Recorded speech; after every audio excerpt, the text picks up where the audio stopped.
I'm Chloe. I'm one of the vet nurses at Yeronga Vet Surgery. Today we are going to talk about ear cleaning.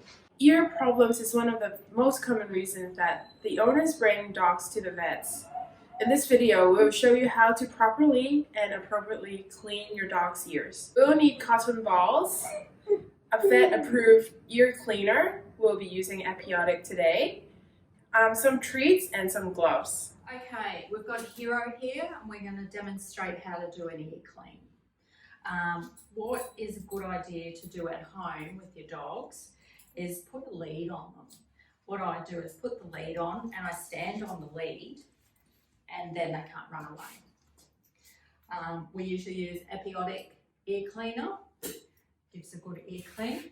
So what we do is just hold your dog's head up, hold the ear flap up, and pour a generous amount into the ear. Then we give it a good massage. The ear canal goes right down here, so give it a good massage for 20 to 30 seconds. And that will loosen up any wax that's caught down in the bottom of the ear.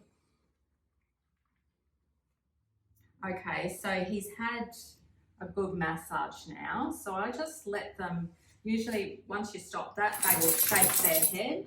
That actually helps shake out any of the wax that's way down deep. Next, I've just used cotton wool balls and just give the ear a good wipe out.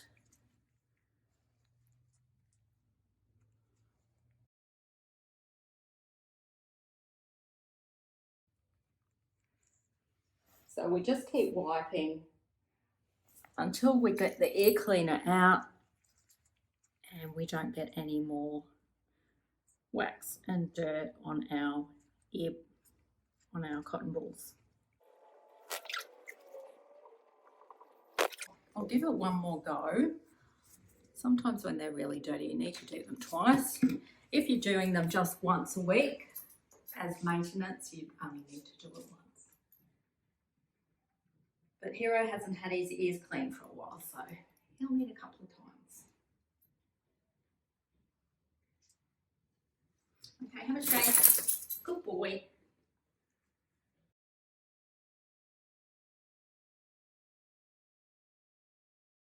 That is nice and clean now. And at the end, always give your dogs a treat. So that it's not such a bad experience.